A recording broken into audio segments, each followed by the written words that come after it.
All right, we're pulling up on this flat.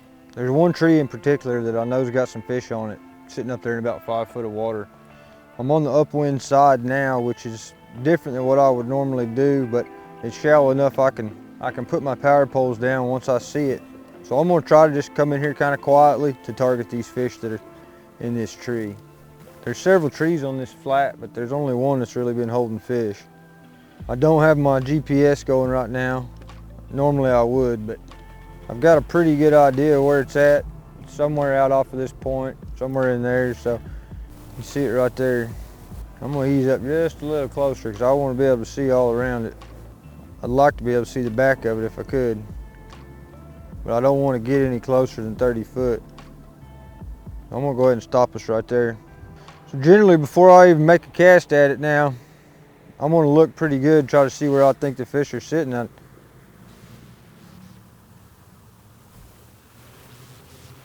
I'm not seeing them on it like I have. That doesn't mean I'm not gonna fish it. I like to get a good look around it before I do. See, there's a fish sitting off this side. A lot of times on these flats, although that brush pile is what's holding the fish, they may not be in the brush pile, they may just be close to it. So now I'm gonna go ahead and throw in that brush pile. I don't want to get hung up in it, so I'm gonna throw right at the top of it. That's about 40 feet. That should bring that jerkbait right over the top of it. If I throw too far behind it, it's gonna get down in it and get hung up. Eat it. He's coming. Big one.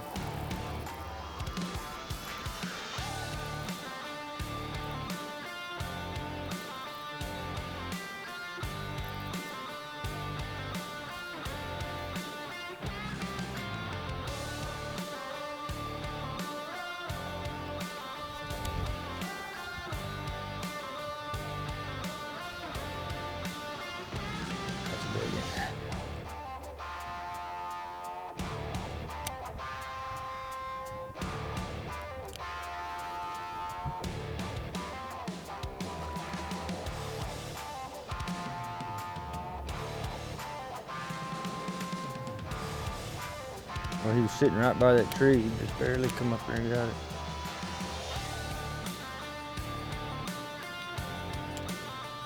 Slow as could be, come up there and ate it.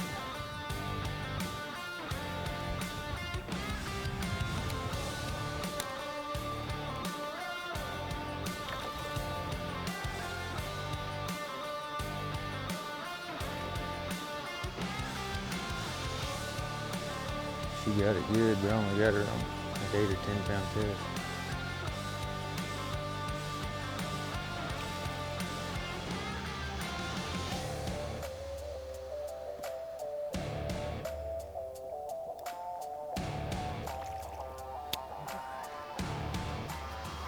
Come here, big girl.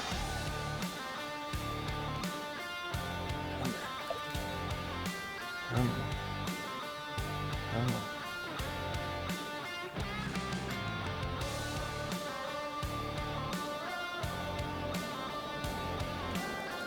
Come here. Don't do that.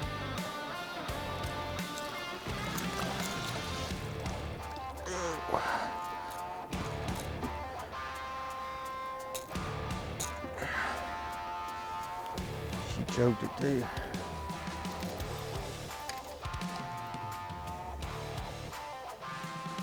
Fish is up here on the flat in about 5 foot of water. There's one piece of wood or a clump of grass, I'm not sure, out there. We pulled up here and there's 4 or 5 of them sitting on it. I had them followed out a few times and come sit right here by the boat. I couldn't get them to eat. So I sat here for a minute and threw one back over there, and I worked that jerkbait right over the top of that clump of grass or wood or whatever it is at the structure and just killed it. She was sitting right there at the base of it, as slow as could be. I just left it sitting there, slow as could be. Come up there and just, you wouldn't think you'd even be able to feel them bite it as slow as she was moving, but she had it choked. It's a good one. It's what live scope will get for you. Pretty fish.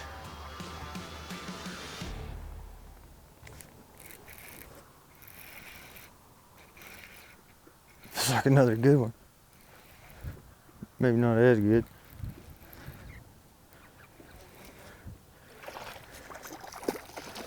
Come here, darling.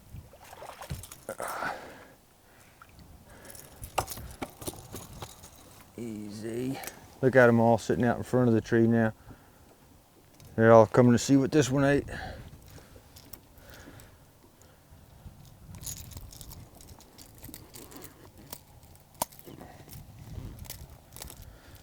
Another pretty fish. See if we can get one of his buddies here.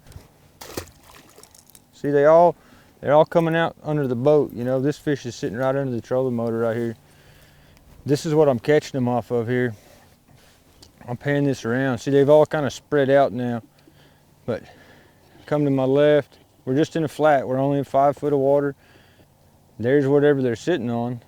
You know, there's fish behind it, but most of them are sitting right here. We've covered this entire flat, haven't had a single bite, and find one piece of structure out here, and there's at least 6 or 7 fish. I'll show you. I'm gonna try to land this pretty close to the treetop. I pulled them off that structure. Now, if I was to wait 5-10 minutes, maybe come make a loop out here, come back to this, those fish would be set up back on it. More than likely I could catch another one off of it. I don't see them right now. It's almost like they've left. I know I've kind of scattered them out a little bit, but so we fished this quite a few times here from this angle. I've had the power poles down. I think we've missed 2 or 3, lost 1, caught 2. Like I said a minute ago, a lot of times I'll back off of it and come back and let them reposition on it. A lot of times also though, you can slide around to the other side of it and bring a bait from a different direction. A lot of times that'll get them, you know, they get used to it coming across that brush pile the same way, and finally realize that's not natural, and you bring it at them from a different direction and it's like they've never seen it before, you know, they gets them fired up again. There he is too. That's a big one, dude. Great big one. Oh man, that's a big one. Just like that. I mean, you just change your angles up. Who'd have known there's a fish like that growing in there? They're still in there. That's a big one. I think you just got 1 hook. But I mean, I made 50 casts at it from sitting right over there. And we moved the boat and get another great big one.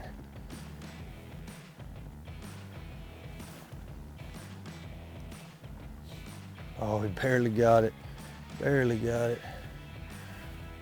Come on, baby. Come here. Get out of the way. Come here. Come here. Come on. Come on. Oh, there's 1 hook, barely hooked.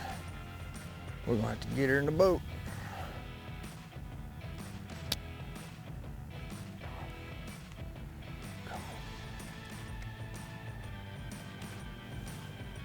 Come here. Oh, what a fish. Look at that. Barely hooked. Look at that. Jerkbait just fell right out. It's another good fish. Real good fish. Up here, middle of winter, up here on a flat, 5 foot of water. I mean, that live scope, man, it is incredible. They're out there in the middle, in their winter spots, and then you got some up here sitting on this one piece of structure on this flat. It's just unbelievable. What a fish. We're gonna throw that one in the box for a picture. When I'm going out across these flats, especially on places that I'm not real familiar with, I mean, the whole time I'm driving, I'm spinning this head, just like this, looking for anything different. This is my eyes, especially on unfamiliar waters. When you're fishing brush and stuff like this, and tall grass, clumps of grass, a lot of times you're not gonna see that bait come through there because it's blocked by a lot of that grass. But you can see those fish positioned in there, and that's all you really need to see. A lot of times boat position is a real big factor in whether or not you can see them. You may be on one side of the tree and not see a thing, and slide over to the other side and be able to see them really well. you can tell so quickly whether there's fish on the structure or not, just by using your electronics in 20 seconds, instead of having to fish it with 5 baits and think, well, maybe they're just not biting in this tree. I don't know why, but they just don't live in that tree. But those are things that you can determine so quickly now with the electronics that you couldn't do years ago. I was telling somebody the other day about pull up to a brush pile with your grandpa years ago, and he say, oh, they're here, they're just not biting. Well, now you can just look down there and say, no, they're not here. Sometimes they're still not biting, but you can at least see them in there or tell if they're not in there. And that's a huge advantage being a tournament angler, is being able to tell quickly whether or not there's fish on structure, what kind of structure they are on. It's an invaluable tool. One thing that I like to do, especially on unfamiliar water, is I like to zoom that out, sometimes up to 70 feet. What I'm doing whenever I've got it zoomed out to 70 is I'm searching. I'm looking for structure, I'm looking for fish. And the reason I do that, I can't see the fish as well on 70 on my forward range, but I can find cover and structure a lot quicker on 70 than I can on 40 or 50 feet. And what I'll do is I'll look for that structure, scanning around with my trolling motor, with my live scope, until I do find something that interests me. And then I'll go ahead and zoom it back into a range that I feel comfortable fishing with, which would normally be 50 to 60 to 40 feet probably. Depending on how thick the cover is and how tight the fish are holding it to it, the tighter the fish are holding the cover, the tighter that I will zoom that in. Now see, you can still find fish. There's a fish right there all the way out at 70 feet. But now what I'm gonna do is I'm gonna bump that in to 40, maybe even 50, maybe even 40. I usually won't go in closer than 40, but that's how I find brush piles and rock piles and all kinds of different structure. And that's generally how I do it, is I'll zoom that out to 70, and once I find what I'm looking for, I will zoom it back in to 40 or 50 foot to actually fish that target. Got him big in here.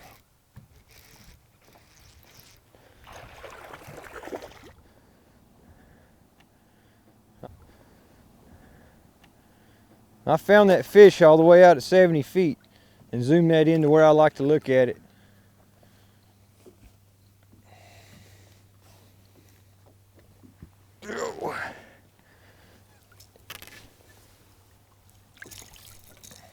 I'll say he was a big one. I was hoping he was big one.